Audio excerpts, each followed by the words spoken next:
Hey guys, welcome to this episode. It's really excited today because I'm gonna talk about how to drifting in the video games. Right? It is basically the same technique with the wheel drifting. It's either way, like if you are a wheel drifter in the real world or you are a drift enthusiastic that you haven't have your drift car yet, but you are gonna start practice inside the video games. I think it will be really useful for you in this episode. So this is my main game, Forza Motorsport 7 in Xbox. I'm not gonna talk about my setup too much. Basically it's just a Logitech 920, I believe, G920, and I just modified a handbrake to the game. If you have a PC, I think you can definitely just have an external one. I think you can buy it from eBay, but they don't have extra accessory for Xbox. That's why I have to modify it and using some software to do it. So basically I saw a lot of video online. People are more focused on setting about the car, but it is, I think, after almost a year of trying different settings and different things, I don't think that is the major case of if you suck on drifting, that's about the setting. It's totally wrong. You can do any setting as long as you are used to it. So I basically use the default setting of the game after a year of trying out different things, and I feel the most realistic to me, especially when you are doing the drifting inside the drifting and doing transition. You're probably not feeling very realistic when you have full lock, but you definitely get the feeling while you're doing the transition. The way of trying to maintain drifting, if you're following my instruction during this video.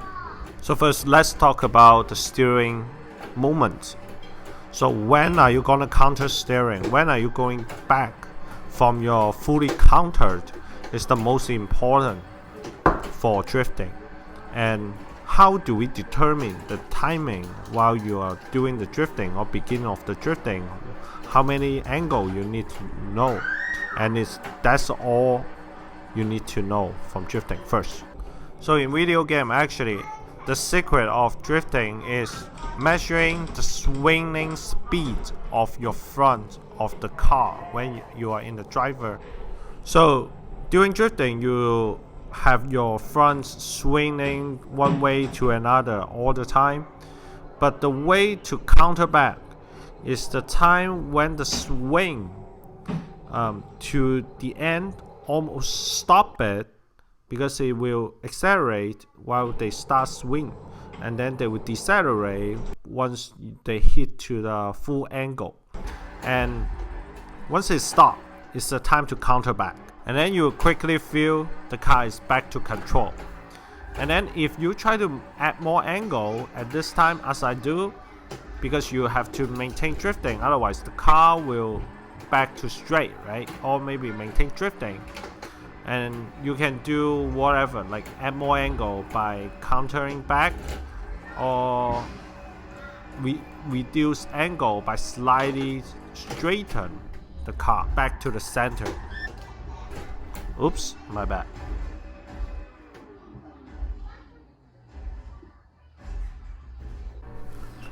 So I would say, compared to wheel drifting, the simulation is about 70% of accurate.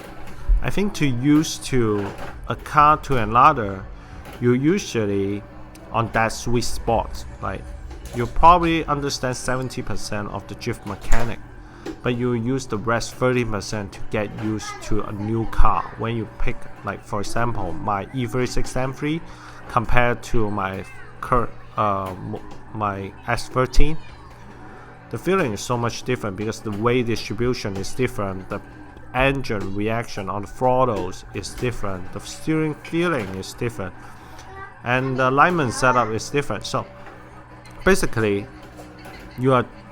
while you're driving on the simulation, you're just trying to adapt to another car while compare to the real drift car that you are normally driving.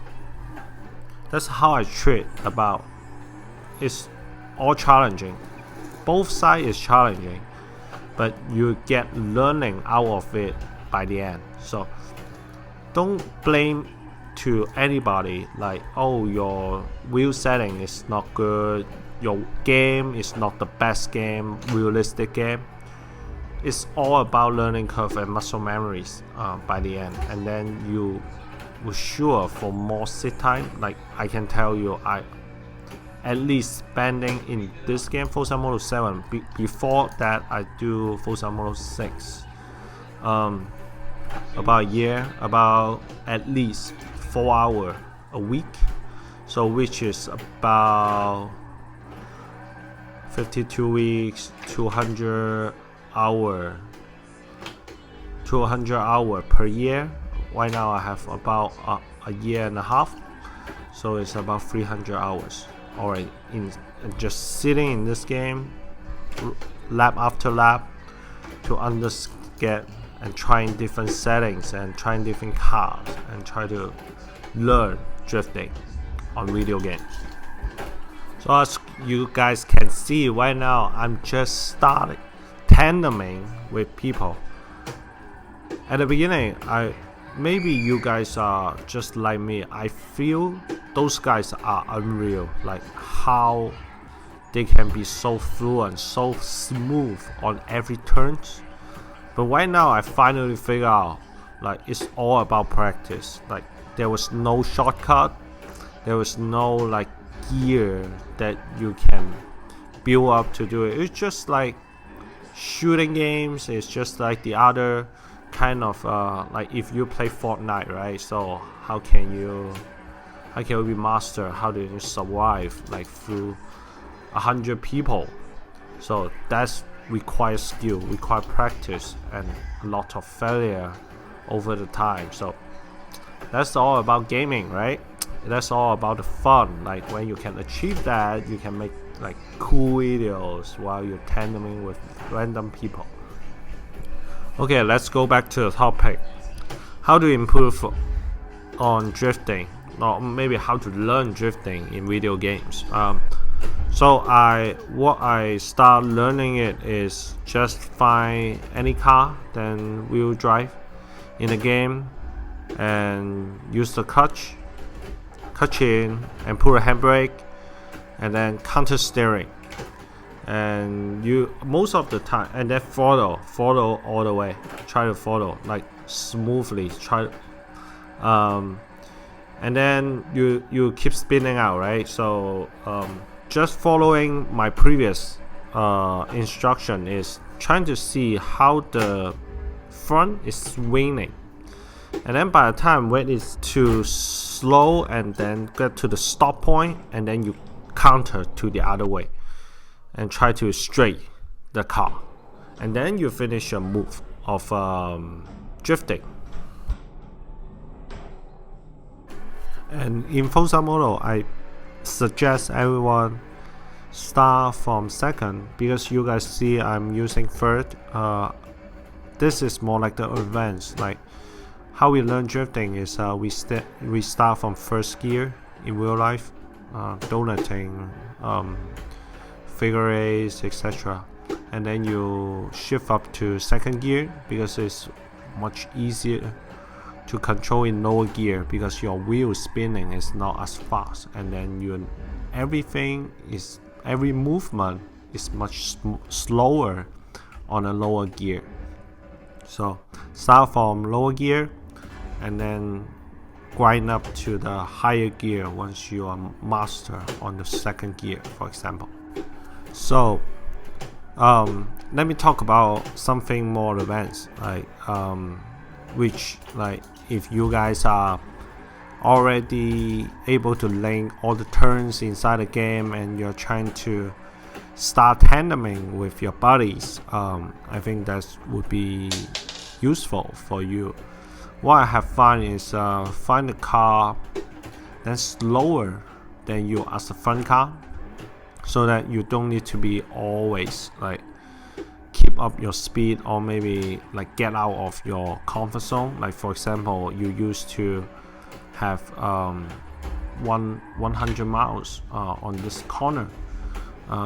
With tandeming, you probably want to stay at about 70, because when the front car is trying to get away from you, and you still have those power to catch up just like that. The RX-7 is especially like I can feel is slower than my car. That's why I can keep up and have a good show on tandeming with both of us, because I can easily keep up with him, rather than if I miss one corner, for example, and I'm no way to catch up anymore. Like if just slightly more angle, then slower my car, or maybe I step on the brake too much, and then I may be not able to catch up again. So that's why I want to share over this episode. I hope you guys will learn something out of it.